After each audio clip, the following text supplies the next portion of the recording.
धर्मकार जी, सभी को जो थीम भी पता है, विश्वास, भक्ति और आनंद की है। तो ये विश्वास क्या है, ये भक्ति क्या है और जीवन में भक्ति करते हुए ये आनंद की अवस्था को कैसे प्राप्त किया जा सकता है। तो ये एक जर्नी, एक रास्ता अगर हम देखें कि एक इंसान के जीवन में ये कैसे पड़ाव हैं, तो सबसे पहले तो हम अगर देखें तो ये विश्वास कैसे आ सकता है। विश्वास तो उस चीज़ पर भी होता है जो या तो कोई हाइपोथेटिकल भी अगर हम बात करें तो उस पर विश्वास तब तक नहीं बैठ पाता जब तक साक्षात वो चीज़ नहीं देख पाते। तो उसी तरह ये जो ब्रह्म ज्ञान है, तो ब्रह्म ज्ञान के ही जीवन में आने से ये विश्वास आना इस प्रभु परमात्मा पे और ये भक्तिमय जीवन की यात्रा आनंद से जिए जाती है। और अगर हम विश्वास शब्द को देखें तो इसमें अगर दो नजरिए के साथ देख सकते हैं कि ये विश्वास हो गया कि पूरा भरोसा, और अगर इसको स्प्लिट करके अलग तरीके से देखें तो विष का वास मतलब जहर, विष, तो वो हम अगर उस तरह देखें तो एक विश्वास और एक अंधविश्वास। तो कैसे हम अपने जीवन में एक उस तरह तो चले जहाँ विश्वास तो है, पर जब अंधविश्वास की बात आती है वहीं भ्रम होते हैं, वहीं डर होता है, वहीं इल्यूजन्स आ जाती हैं जीवन में। तो कैसे हमने वो एक अंधविश्वास नहीं पर विश्वास पे टिकना है, विश्वास को मजबूत करना है। क्योंकि जब मन में ये जहर आ गया तो फिर तो कुछ होते हुए भी वो ना होने के बराबर है। फिर मन के अहंकार प्रबल होते जाएंगे, मन में और बुरे ख्याल होते जाएंगे। जैसे अक्सर हम ये भी देखते हैं कि बात तो शुरू होती है विश्वास पे और ख़त्म हो जाती है अहंकार पे। कि उदाहरण के तौर पे अगर हम कभी स्कूल के दिनों की ही ऐसे बच्चों में अक्सर नोटिस करते हैं कि अगर एक किसी का पेंसिल खो गया होता है तो वो अपने पार्टनर की पेंसिल ही ले लेता है और बोलता है कि ये मेरी ही है। और फिर वो दूसरा बच्चा अगर एक एक्सप्लेन भी करे कि नहीं ये मेरी है, तो वो पहला स्टूडेंट इतने कॉन्फिडेंटली उसको अपनी ही मान के कि मेरे पेंसिल बॉक्स में थी अब नहीं है तो यही होगी। और फिर जब घर जाके देखता है तो अपने बैग के दूसरी जगह से अपनी ही पेंसिल मिल जाती है। तो उस समय तो वो विश्वास था कि ये दूसरे की नहीं मेरी है। और घर आके भी अगर देखा अपनी वस्तु जब मिल गई तो फिर ये अहंकार मन में आ गया कि अगले दिन स्कूल जाके किस तरह वो माफ़ी तो मांगी नहीं जाएगी। वो अहंकार ने इतना मन में गलत होने के बावजूद भी एक असर इस तरह छोड़ा कि अब अपने दोस्त के आगे जाके कैसे कह दें कि आप सही थे, हम गलत थे। वही जो संतों ने हमेशा समझाया, ये वहाँ भी बात, ये यहाँ भी, क्योंकि ये सच, ये निराकार, ये परमात्मा कोई समय का या जगह का मोहताज नहीं है। ये हर समय की कायम दायम सच्चाई है। और कैसे फिर हर समय ये पल जीवन के जो हर कोई जी रहा है उसमें क्या कर रहा है, किस तरह ये जीवन तो अपने रफ्तार से आगे बढ़ती जा रही है और इन पलों में क्या क्या करना है क्या नहीं, ये ब्रह्म ज्ञान द्वारा सूझी तो मिल ही गई है, विवेक आ गया है। पर ये किस तरह समय का फिर भी एक इस्तेमाल हो रहा है वो हर एक के ऊपर, और कैसे इसमें बेहतरी की जा सकती है। कैसे एक उदाहरण दे के दासी बात समझाएगी कि एक सपने में अगर कोई चीज़ आ जाती है ख्याल में और उठते हैं और एहसास होता है कि ये वो सच्चाई तो नहीं थी, ये तो कुछ और ही था। चाहे उस समय जब वो सपना आ रहा होता है वो बहुत ही रियल, बहुत ही एक असली लग रही होती है, वो ही वास्तविकता लग रही होती है। पर ये आँख खुलने के बाद समझ आता है कि वो सच नहीं था। ऐसे ही ये जीवन भी, ये हर पल जो बीत रहे हैं, ये रूप बदल रहे हैं, ये हमेशा के लिए रहने वाले नहीं हैं। ये एक शायर ने भी जैसे कहा, ये जो बीत रहा है वक्त नहीं है, ये जिंदगी है।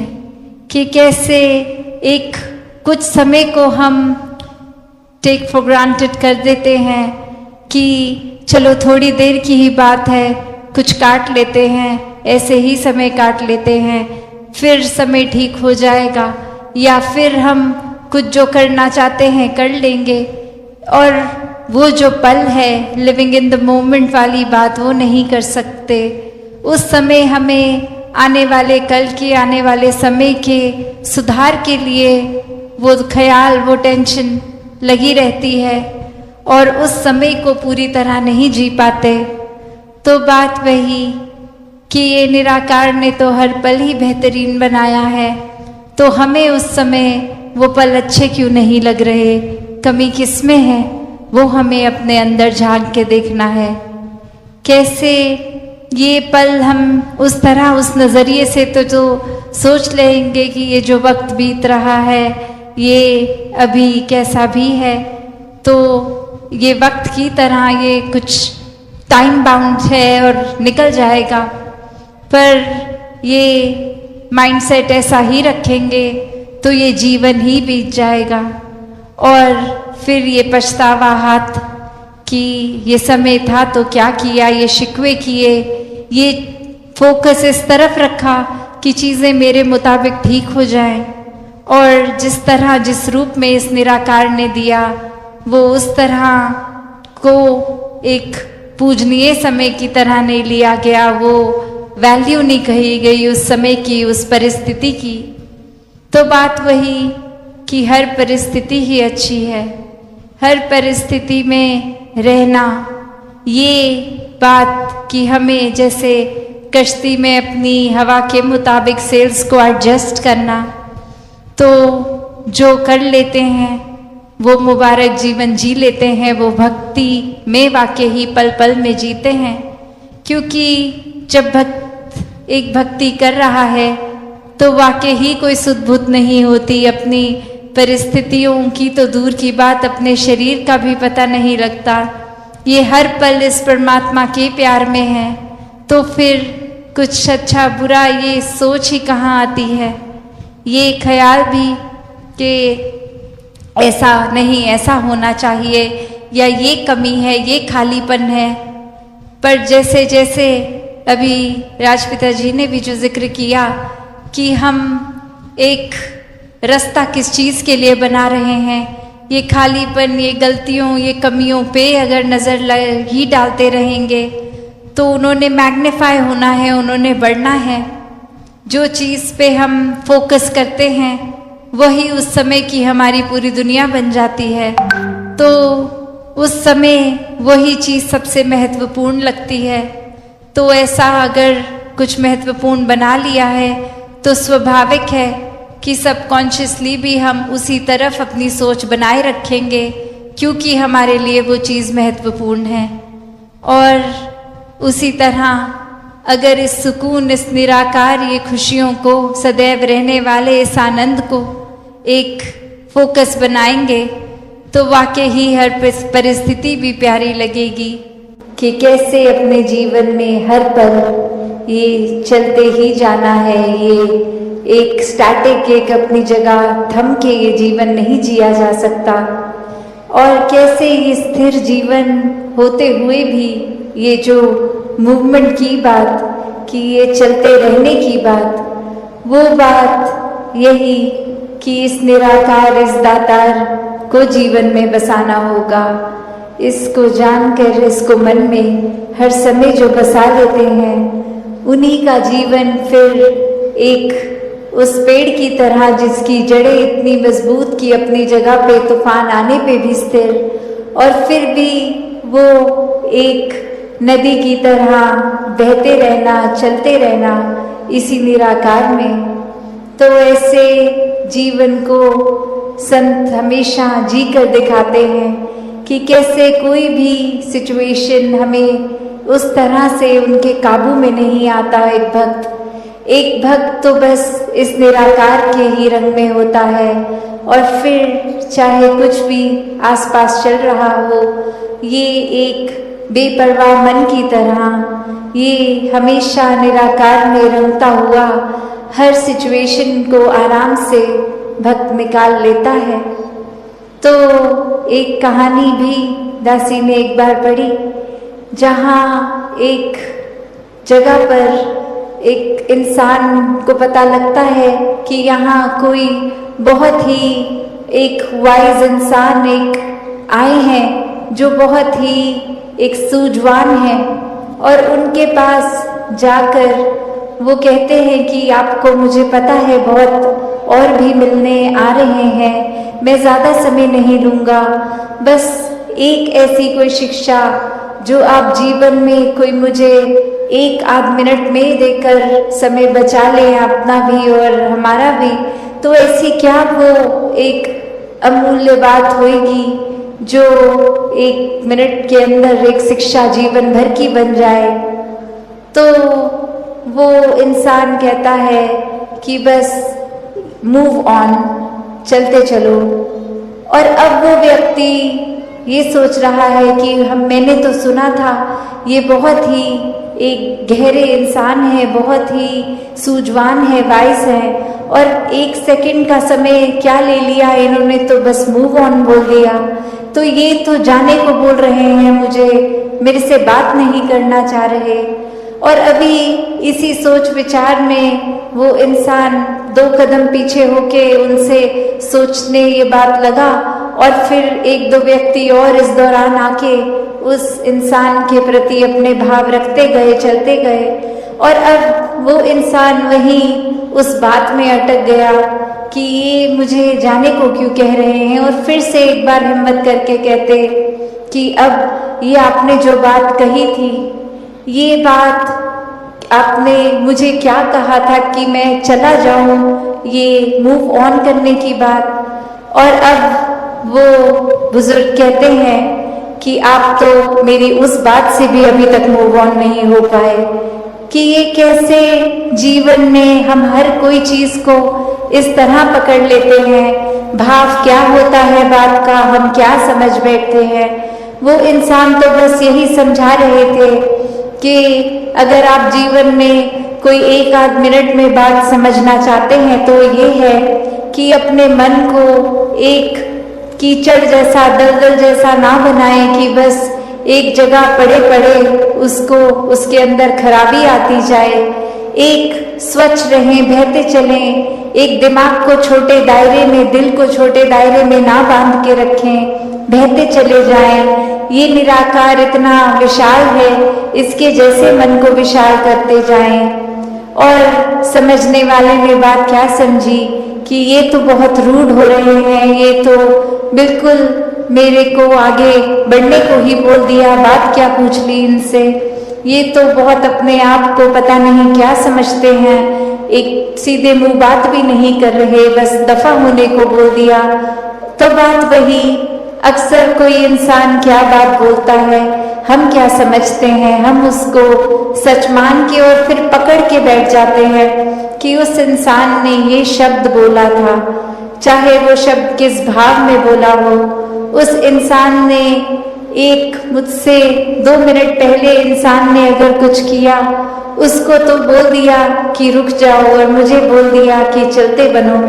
तो बात क्या है, जो बात उस इंसान के हिसाब से उसके हित में है उसको बोली जा रही है, जो दूसरे के हिसाब से है उसको। तो ये कंपैरिजन्स, ये तुलना जीवन में अक्सर हर दिन ही कहीं ना कहीं दिमाग में आ जाती हैं।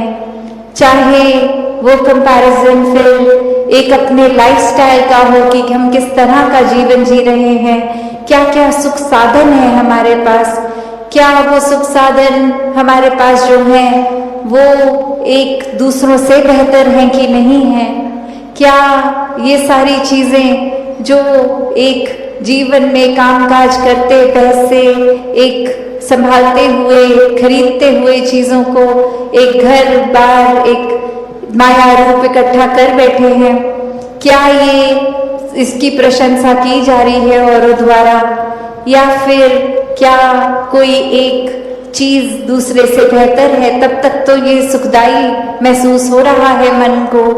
और जिस पल ये एहसास नहीं कि नहीं, ये मैंने इतनी महंगी वस्तु ली भी और किसी ने प्रशंसा तक नहीं करी, तो वही चीज एक क्योंकि दिखावा के भाव से खरीदी गई, वो सुख का कारण भी नहीं बनेगी, वो बेचैनी बनती जाएगी। तो एक कहानी दासी और रखेगी कि ऐसे ही एक बार एक इंसान ने एक बहुत ही खूबसूरत गाड़ी, एक बहुत ही अच्छे ब्रांड की गाड़ी खरीद ली और उसको अपने घर के एंट्री गेट पे ही वो रखता हर समय कि या तो उसको ड्राइव कर रहा होता, वरना एकदम साफ सुथरी रख के कि घर में अगर कोई मेहमान तक आएगा या दोस्त आएंगे तो घर के अंदर जाने से पहले वो गाड़ी पे नजर जरूर डलती थी। और अक्सर वही गाड़ी फिर वो चर्चा का विषय बनता था पूरे वो समय में, जितने देर के लिए मेहमान आए हैं, कि गाड़ी आपकी बहुत अच्छी है, आप बहुत अच्छी देखभाल कर रहे हैं, बहुत साफ रखा है गाड़ी को। और अक्सर यही बातों से उस इंसान को बहुत खुशी मिलती थी कि ये देखो मेरी महंगी गाड़ी, और सभी इसको नोटिस कर रहे हैं, सभी मेरे प्रति अब और अच्छे भाव रख रहे हैं, मुझे अच्छा समझ रहे हैं। और इसी से एक छोटी छोटी बातों में एक अहंकारी मन बनता जा रहा है उस इंसान का। और फिर एक दिन अपने दोस्त को इसी तरह घर पे चाय के लिए बुलाते हुए जब वो दोस्त आता है तो देखता है कि उसकी गाड़ी अब वहाँ खड़ी नहीं हुई, और अंदर जाते ही उससे पूछता है कि क्या कहीं रिपेयर पे दी है, क्या गाड़ी खराब हो गई है, ये बाहर खड़ी नहीं अब गाड़ी। और अब वो गाड़ी का मालिक एक मिनट में उसको कहता है कि उस गाड़ी की अब तुम बात मत करो, मैंने तो उसको गैराज में डाल दिया है, बंद कर दिया है, अब बाकी का समय जितनी देर भी घर पे हो ये गाड़ी का जिक्र मत करो, मन बहुत उदास हो रहा है। और अब वो दोस्त सोच रहा है कि जो ये गाड़ी सबसे प्यारी एक समय में इसको, और अब ऐसा क्या ही हो गया कि गाड़ी का जिक्र तक करने से मना कर रहे हैं। और फिर भी हिम्मत करके जब वो पूछते हैं कि क्या हो गया ऐसा, और वो अब कुछ ना कहते हुए सिर्फ घर के बाहर टहलते हुए पड़ोसी के घर पे दिखाते हैं कि उससे ज्यादा अच्छे ब्रांड की, उससे ज्यादा महंगी गाड़ी अब उस पड़ोसी के घर खड़ी है। तो हुआ क्या, जीवन में क्या चेंज आया? वो गाड़ी पहले जब तक थी इतनी खुशी, आज भी वो गाड़ी है, पर अब खुशी नहीं। क्यों? क्योंकि मन में भाव आ गया है, दूसरे को कुछ बेहतर मिल गया है, मुझे एक इतना अच्छा नहीं मिला जितने दूसरे को। तो मन अक्सर तुलना करता है, कंपैरिजन करता है, और इस कंपैरिजन में कभी कभी कोई चीज सच नहीं भी होती, उसको कल्पना भी कर लेता है कि ये ऐसा है, ये मेरे लिए मैंने हकीकत बना ली तो यही है, चाहे हकीकत वाकई में कुछ और ही है। जिस तरह अक्सर हम घरों में भी उदाहरण देते हैं कि एक पेरेंट्स की बात होती है और बच्चों की, तो प्यार भले एक बराबर हो बच्चों में, पर फिर भी एक बच्चे के मन में आता है कि दूसरे एक भाई या बहन को ज्यादा प्यार करते हैं पेरेंट्स और हमें कम करते हैं। तो बात वही कि हमने अपने नजरिए से देखा, हमने बस यही देखा जो इस आंख ने देखना चाहा, जो इस मन ने सच्चाई मानी कि जो अपने पास है जितना प्यार है। जहाँ आज ये सत्संग में सभी ने इतने घंटों से और अभी भी इसके बाद भी जो सत्संग में हर एक के भाव श्रवण करने का एक मतलब, ये जो हर एक ने कहा कि इस जीवन में हमें भक्ति की बुनियाद पे अपनी सारी जिम्मेवारियों को भी निभाना है, हर समय भक्ति भी करनी है, और समाज में भी एक अपना असर इस तरह हो कि हम पहले जहां अपने ऊपर सुधार का भाव लिए हुए खुद को सुधारते चले जाएं, तो कैसे एक फायर प्लेस में डाल देते हैं एक बॉनफायर करके, उससे हमें आराम ही मिलता है। तो कैसे ये जहां एक गुस्से की, एक एंगर की भी बात है, उसको भी अगर चैनलाइज किया जाए ठीक तरह से, तो सारे ही मन के इमोशंस ये बहुत ही उपयोगी भी हो जाते हैं। हमेशा सिर्फ एक नुकसान का ही नहीं इमोशन एक रास्ता लेता। तो कैसे अपने आप को अगर सही तरीके से रखना है, सही रास्ते पे रखना है, सही सोच, सही दिल के भाव, सही बातचीत के लिए वो शब्दों का प्रयोग मन में हर एक को एक आराम देने के भाव से किया जाए, तो फिर एक सामने वाले का भी हम वो सुधार कर लेते हैं। शुरुआत चाहे अपने आप से ही करनी है, पर फिर भी अगर किसी की कोई एक बात ठीक नहीं, तो उसको बहुत आराम से कन्वे करके एक वो अटेन जो करना है, जो अचीव करना है, वो चेंज भी सामने वाले में दिखेगा। तो कैसे हर एक के लिए संतों ने हमेशा एक बहुत ही दिल से एक प्रयत्न किया कि जहाँ ये आत्मा का कल्याण हो, ये आत्मा का इस परमात्मा से मिलन होता है, तो एक वाकई ही ये जो हम हर जगह सुनते आए हैं कि ये इतनी योनियों के बाद मनुष्य योनि भी मिली और अब इस मनुष्य योनि में ही जीते जी इस परमात्मा की प्राप्ति है।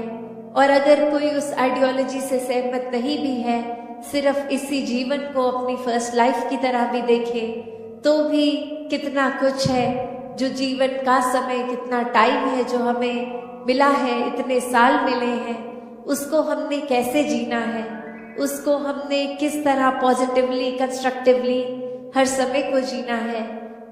तो दातार ऐसे ही भावों से हर एक को युक्त करे। फिर ये चेतनता कहाँ है? अगर हम इस स्टोरी के केस में देखें तो फिर भी वो स्कोप हो सकता है कि वो भाषा नहीं समझते थे, तो किसी ने जो कह दिया उसी को ही सच्चाई मान ली। यहाँ तो हम वैसे सब बुद्धिजीवी, ये चेतनता रखने वाले, फिर भी एक अपनी बुद्धि को परे रखकर अक्सर अफवाहों में पड़ जाते हैं। एक आगे से आगे वो कुछ ना कुछ मैसेज दे देते हैं। तो कैसे हमें हर समय ये अलर्टनेस, ये चेतनता, क्योंकि ब्रह्मज्ञानी है तो एक ब्रह्मज्ञानी होने का एक ड्यूटी, ये रिस्पॉन्सिबिलिटी भी है कि हर समय की चेतनता होनी है। ये ब्रह्मज्ञानी होने का मतलब ये नहीं कि हम इस जहाँ निराकार के आश्रय, इसके रंग में रंगे हर समय एक आराम से इसी के रंग में आराम से तैरते हुए हैं, गोइंग विद द फ्लो वाली भाव। तो फिर भी ये चेतनता तो एक कैरेक्टरिस्टिक है ब्रह्मज्ञानी का। ये कहीं भी नहीं है कि अगर आप एक भोले संत हैं, ब्रह्मज्ञानी हैं, तो आप चेतनता का प्रयोग नहीं करेंगे। नहीं, संत स्वभाव ही चेतनता का उसमें योगदान होता है कि संत कभी भी ऐसा कोई कार्य नहीं करते जो इस निराकार के एहसास या अपने दायरे में बहुत नाम कमा लिया है, एक हमारा कुछ औहदा, कुछ रिस्पेक्ट बन गई है, एक तरह के हम सेलिब्रिटी बन गए हैं, कुछ 2-4 लोग हमें जान गए हैं, तो ये एक इम्पॉर्टेंट होने का अहंकार या कोई और तरह का अहंकार ये मन में घर कर लेता है।